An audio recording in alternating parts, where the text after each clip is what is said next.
All right. What's up? What's good? What's going on? Welcome to the War Zone. So, we're going to talk a little bit about Jaron Ennis, up and coming welterweight.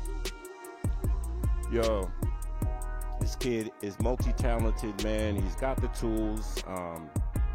Doesn't quite have the experience yet, but at the same time, man, we're going to talk a little bit about what's next for him. All right, so Jaron Ennis, welterweight fighter, 28-0 with 26 KOs. This kid is hungry. This kid is looking for a path to a title. But he recognizes that he's likely going to need to fight in a title eliminator in early 2022 for him to get a shot against the likes of Errol Spence, Terrence Crawford, or Yordenis Ugas. He's very ambitious in the things he wants to accomplish, but he's going to find out the hard way that champions are likely going to drag their feet about giving him a title shot. And I think this is all due to the fact that he's not a big draw just yet. He doesn't have a big enough name. And we all know the cash cow in the welterweight division is Errol Spence Jr. And, you know, when you think about that, does it make sense? You know? CENTS.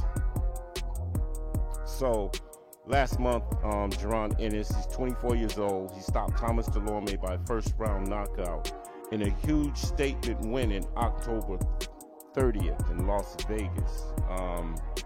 So Jaron goes on to say, you know, I feel like I got to be the mandatory for one of these belts, and if not a mandatory, then at least fight an eliminator for the number one spot. I mean that that would definitely work in his favor.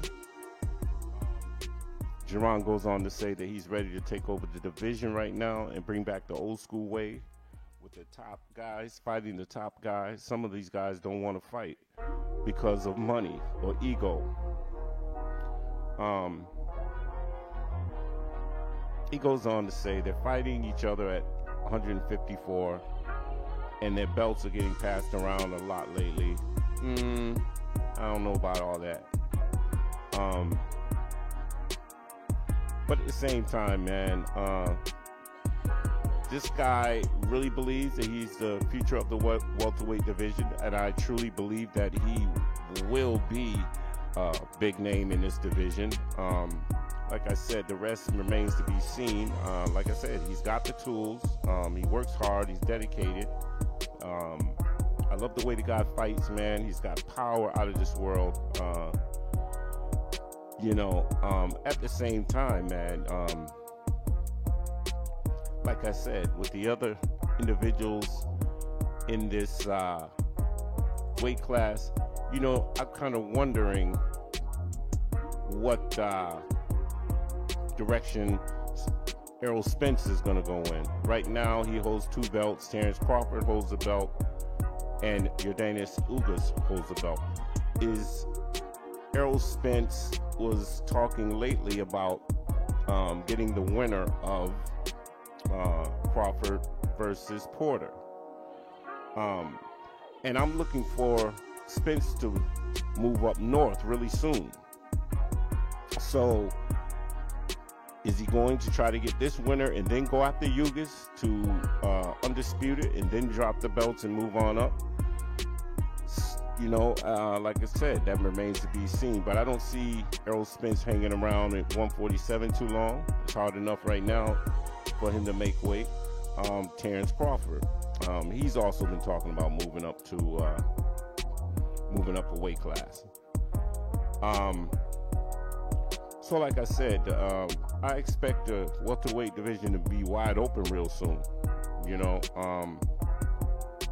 but you think about it, man, none of these guys really are interested in this fight, and I think that has a lot to do with the promotions. You know, the promotions are looking at it, is it gonna make money?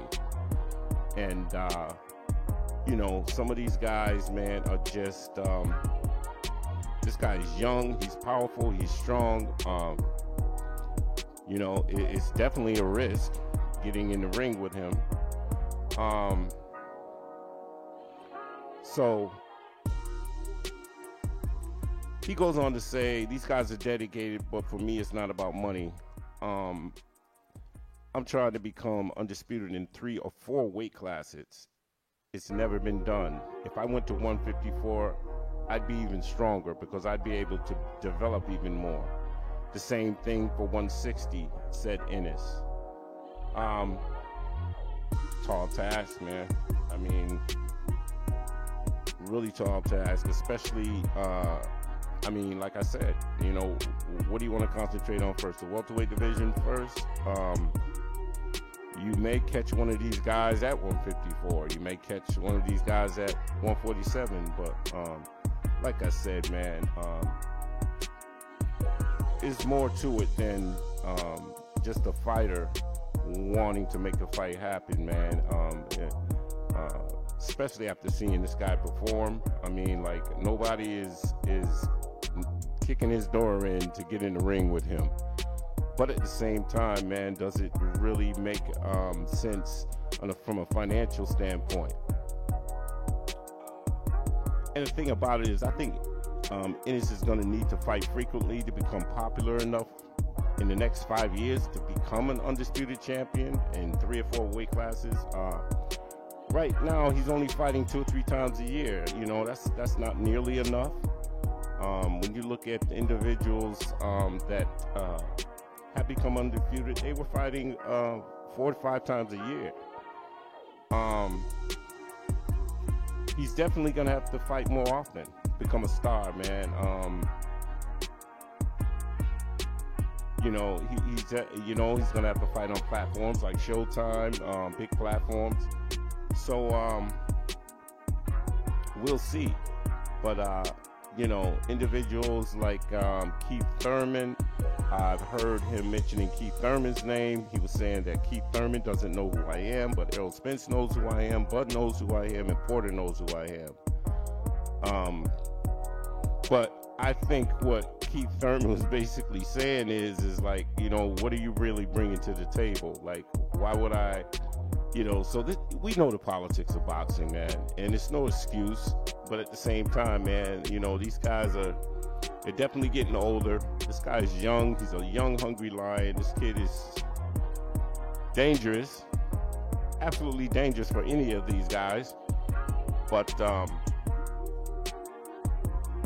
at the same time, man, and you're trying to establish yourself. So I don't see anything happening too soon with Ennis. But I love his drive. I love the fact that he wants to establish himself. But like I said, man, it takes time in boxing, and he's on the right track. But will he see any of these fighters? Who knows, man. I can possibly see him facing one or 2 of these fighters. You understand what I'm saying? Sean Porter has already expressed his disinterest in even fighting this kid. So, you know, what does that tell you? You know, so, but anyway, man, I just want to touch a little bit on Ennis, man, on what's the best way for Jaron Ennis to actually get in the ring with one of these guys. I think it's slim to none.